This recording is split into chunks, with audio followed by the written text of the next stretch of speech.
I've always believed that if you love someone the right way, genuinely, consistently, without reservation, they'll never leave. But on a rainy Tuesday morning in October, I woke up to an empty side of the bed, a half-empty closet, and a yellow Post-it note on the kitchen counter that said, in 3 simple words, "I'm sorry, no name, no explanation, no goodbye." My name is Daniel, and until that morning, I thought I had the kind of life people write greeting cards about. A good job. 3 amazing kids, Megan, 14, Sarah, 11, and Harry, our little sunshine, just 7. And Kate, my wife, the woman I'd loved since sophomore year of college, the girl with the loud laugh, the scary organization skills, and a heart so big it could wrap around a small country. We met in Psych 101, bonded over bad cafeteria coffee, and by junior year, we were inseparable. We dreamed about owning a house with a porch swing, raising kids who loved the sound of rain, and growing old enough to forget where we parked the car together. She came from a broken home. Her mom had left when she was just 6, but her dad raised her with the kind of love that made her strong, sharp, and stubborn as hell. We got married 2 months after graduation. No fancy honeymoon. Just a beat-up rental car, a motel by the lake, and 2 people who thought forever was just the beginning. And for a while, it really was perfect. Kate was the kind of mom Pinterest moms looked up to. Lunchboxes with little, notes, perfectly matched socks, soccer schedules taped on the fridge, and always, always a smile. She ran the house like it was her own little empire, never forgetting a birthday, a dentist appointment, or which kid hated onions. And somehow, even when the dishes piled up and Harry was screaming and Megan had a meltdown over algebra, she held it together. Then, she didn't. It started small. She'd get quiet for long stretches. I'd find her staring out the window, at nothing. She began saying things like, "I just need some air," and would take long walks alone. She stopped playing her favorite music while cooking, stopped baking cookies with Sarah on Sundays. She said she was tired, burned out, that maybe she needed to find herself again. I offered support, encouraged therapy, a girls' weekend, a yoga retreat, anything. She always shook her head, kissed my cheek, and said, "I'm fine, just tired."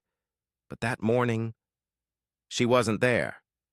Her phone was gone. Her suitcase, too. Her favorite mug was still by the sink, half full of cold chamomile tea. The note was the only clue she'd left behind.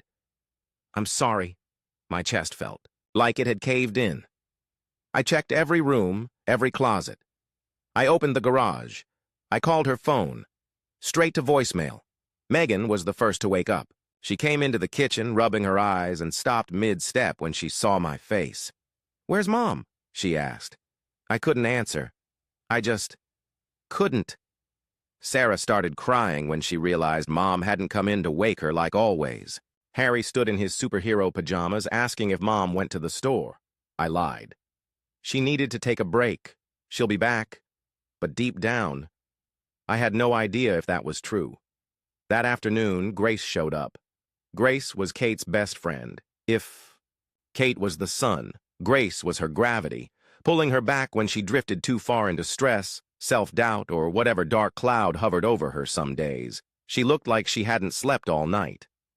Her eyes were red, makeup smeared, hoodie half-zipped. She didn't even say hello. Just walked straight into our kitchen and asked, "She left, didn't she?" I nodded. She sank into the chair across from me, holding back tears. "She's not answering me either," she said. "Not texts, not calls, nothing. But I think I know where she went." I looked at her like she'd spoken in another language. Grace pulled out her phone and turned it to me. A screenshot, a flight confirmation, names blurred out, but the destination was clear. "Flight 381 to Clearwater Beach." "I have a friend," she said, voice shaky. "She works at the airline. She saw Kate boarding the flight, and she wasn't alone." I stared at the screen, trying to make sense of it. Clearwater? Beach? With who? Grace opened another tab. A hotel reservation under a fake name. Sol Marais Resort and Spa, oceanfront. Romantic suites. Candlelit dinners. Couples massages. Then she showed me something that made my hands go numb. A recovered message from Kate's deleted files. Probably synced through a cloud app. Already dreaming of your body under the palm trees. Can't believe this is real. I think I forgot how to breathe. I stood up, slammed the fridge shut so hard a magnet fell. I wanted to scream, to smash her phone against the wall, to drive to that damn beach and pull her out by the hair. Instead, I sat down, burying my face in my hands.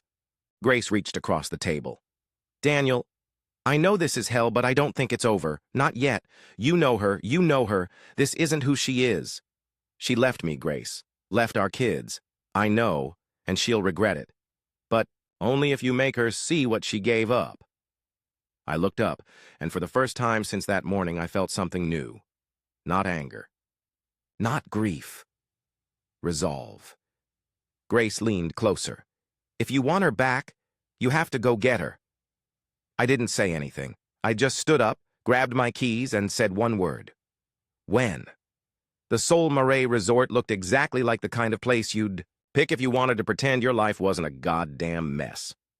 Towering palm trees swayed as if on cue. A massive infinity pool spilled into a postcard-perfect view of the ocean. Bellboys wore white gloves, the scent of salt water mixed with piña, coladas, and everything screamed escape. Too bad reality always catches up. I checked into room 328. Hers was 430, right above mine. Grace pulled a few strings with her airline friend, who also happened to be dating someone on the hotel staff. A fake name, cash payment, no ID needed. I was now Mr. Lewis Bennett from Denver, a quiet guy here on recovery from a stressful divorce. The irony was enough to make me choke. The plan was simple. Watch, learn, break the illusion. Grace, still back home wrangling my kids like a warrior, coached me via text and phone. Don't confront, don't lash out, don't make a scene, get inside her fantasy and tear it apart from within, like termites. The first time I saw Kate again, I almost caved. She came out of the elevator with him. Tall, tan, clean-shaven, one of those collagen smile guys who probably says things like, let's manifest peace today, while flexing in the mirror. Dressed in white linen, carrying a bottle of champagne like he invented it, Kate wore a sundress I hadn't seen before. Blue, off-shoulder, the kind that danced with the breeze and clung to her waist like it had a personal vendetta against me. She laughed, really laughed, and touched his arm as they walked toward the pool. It gutted me. I ducked behind a potted palm tree, heart slamming against my ribs. What the hell was I doing here? I pulled out my phone and scrolled through pictures. Of Megan's science project, Sarah's last drawing, Harry's face covered in chocolate from his birthday cake. My stomach twisted. That's why, I reminded myself. Not for her, not for revenge, for them. She left our children for a beach fling, for room service and morning sex and filtered air. I wasn't here to beg her to come home. I was here to make sure paradise tasted bitter. The first step was gaining access. I waited 3 days. 3 long, scorching days of watching them kiss by the pool, feed each other fruit on their balcony, rub lotion on each other like some budget romance movie.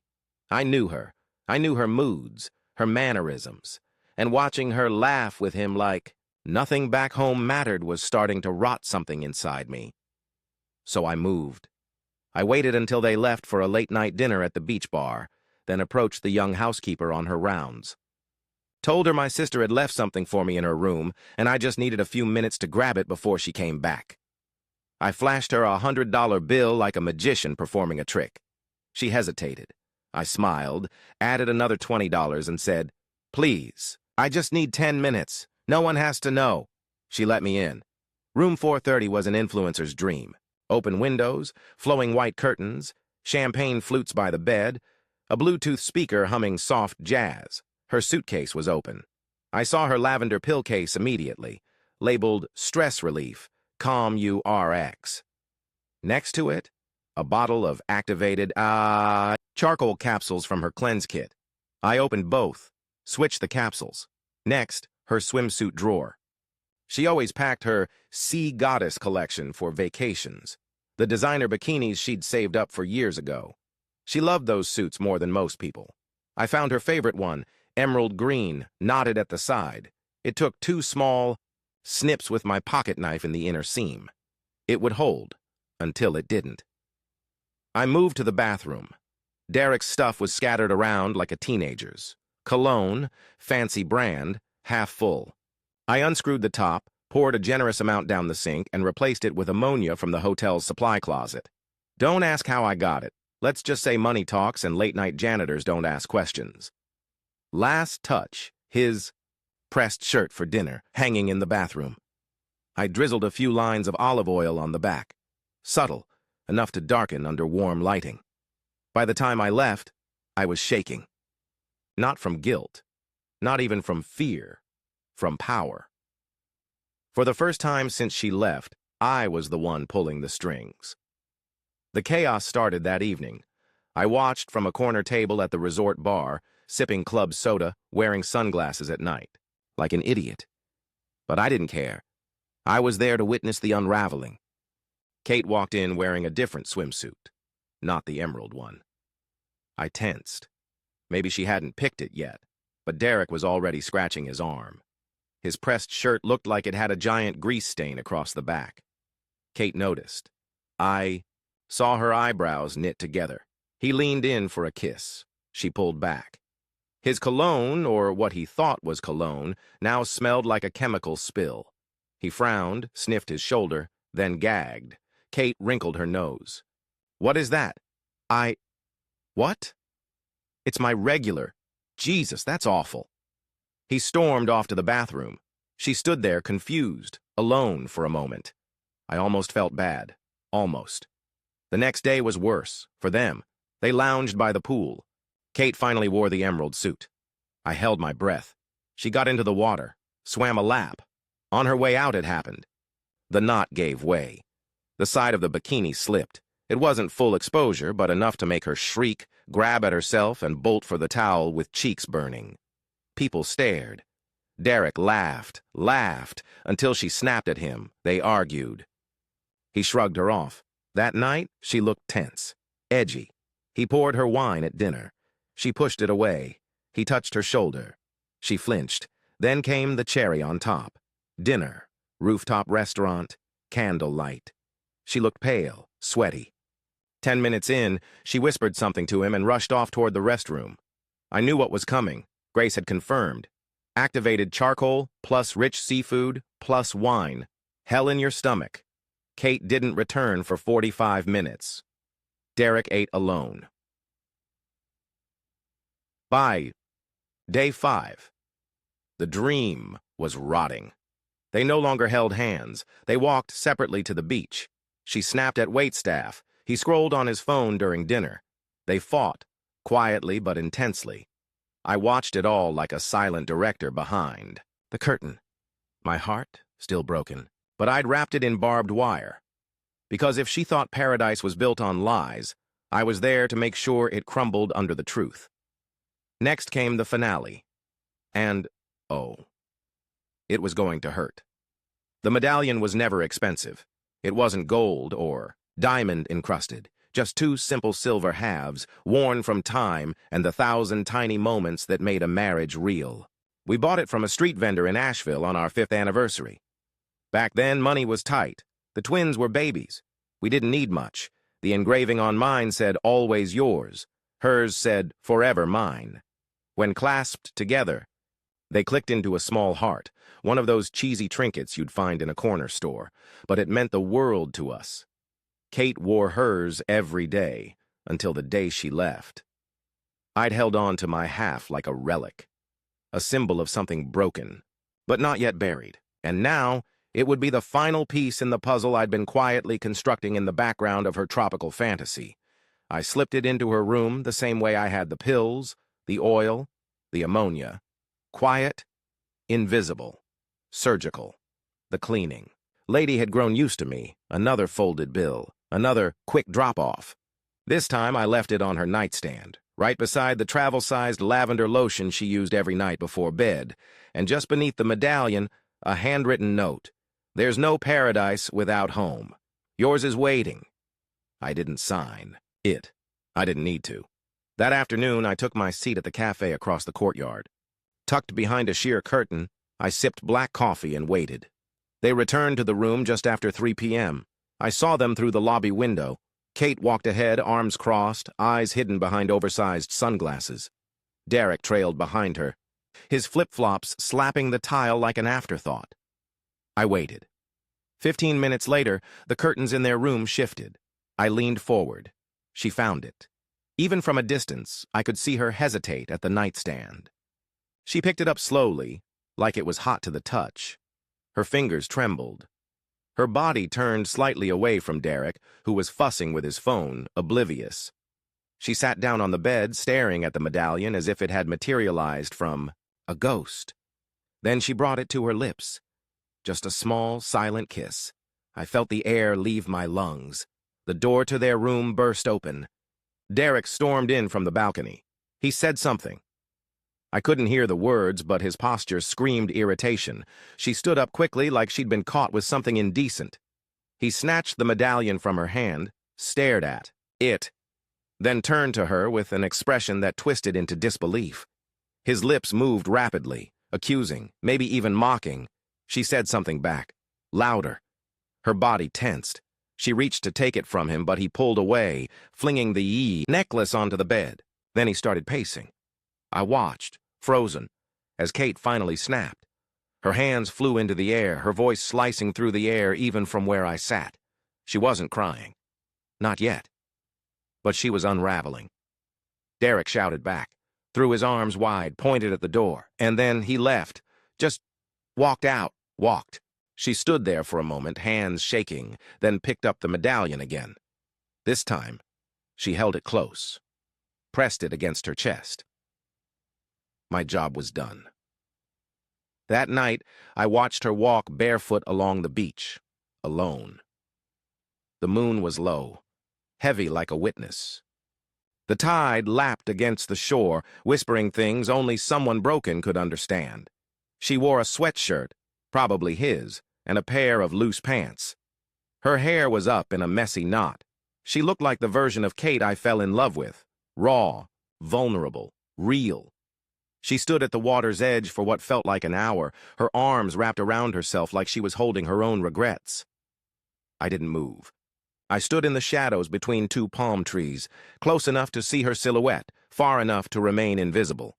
She turned back toward the hotel eventually, slowly, as if her feet didn't want to follow her heart. And I let her go. Next morning, I checked out.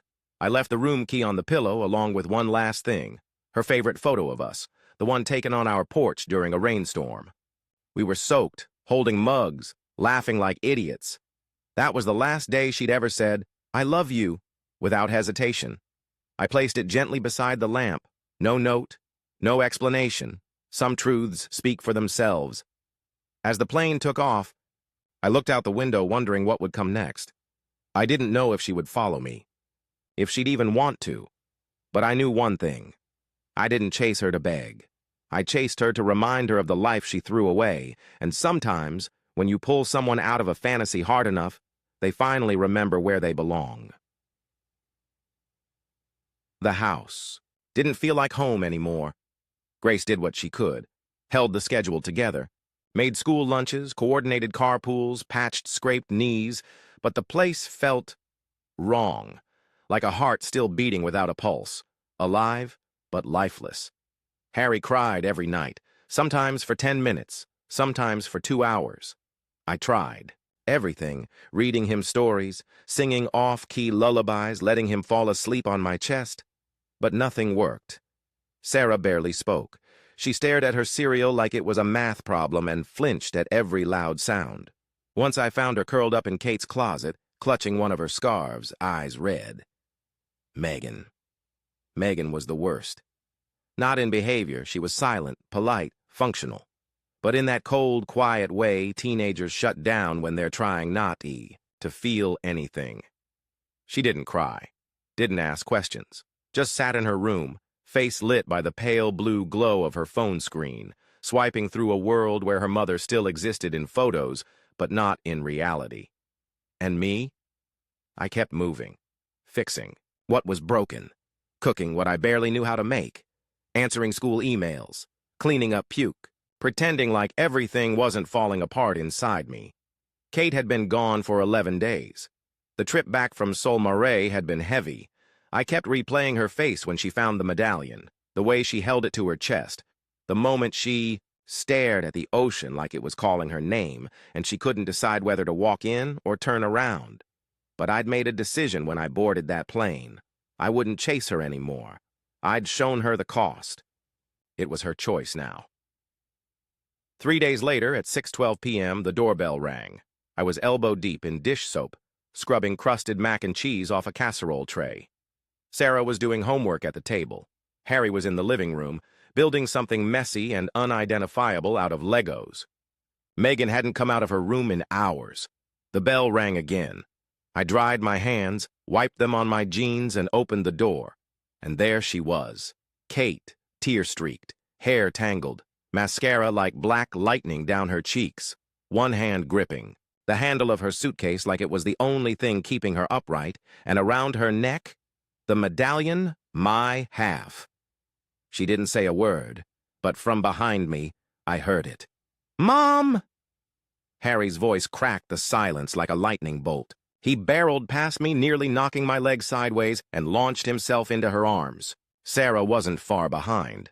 Her homework hit the floor like confetti. Then Megan, hesitant, slow, but once she saw Kate's face, something inside her broke open, and suddenly all three of them were wrapped around her, screaming, crying, laughing, breathing like they hadn't breathed in days. I just stood there, watching the woman I'd built a life with collapse to the floor with our children, sobbing so hard her shoulders shook. Part of me wanted to slam the door. Part of me wanted to fall into that heap with them. Instead, I let it happen. Later, when the kids were asleep, Harry clutching her hand like a lifeline, Sarah curled against her side, Megan back in her room with earbuds in, Kate and I sat in the backyard. It was cold, the kind of chill that made your skin tighten, but neither of us moved. She wrapped herself in one of my old hoodies. Her suitcase still stood in the hallway, unopened. We didn't speak for a long time. Finally, she said, "I thought I was turning into my mother." Her voice was barely a whisper. I looked in the mirror one night and I saw her. That same blank stare. That same urge to run. It scared the hell out of me. She paused, picked at the sleeve of the hoodie. I convinced myself that maybe, if I disappeared first, I wouldn't end up like her. That if I found someone new, someone who hadn't seen me falling apart, I could start over. Her eyes found mine, glossy, red. But then I found that medallion, and it hit me. Starting over isn't about escaping. It's about remembering why you started in the first place. I swallowed hard. She took a breath. "I don't know how you knew. That I needed that moment. That reminder. That truth." I didn't answer. Because I wasn't going to tell her. Not about the pills, not about the bathing suit, not about the cologne, the shirt, the sabotaged illusion. Not even about the hotel room across the courtyard. Some things were better left unsaid. "I'm sorry," she said, choking on the words. "Not just for leaving, but for forgetting who I was. Who we were." I nodded, slowly, quietly. Then I reached out, pulled her into my arms, and just held her. Not as a prize for returning, not as a punishment forgiven, but as the woman I loved, flawed, broken, mine. A month later, we took a family photo at the coast. It wasn't a special trip, just a weekend drive, packed sandwiches, and too much sunscreen. But someone offered to take our picture as we watched the kids run near the water. Kate stood beside me, barefoot in the sand, hair blowing wild. And around her neck, gleaming in the sun, was that old silver medallion.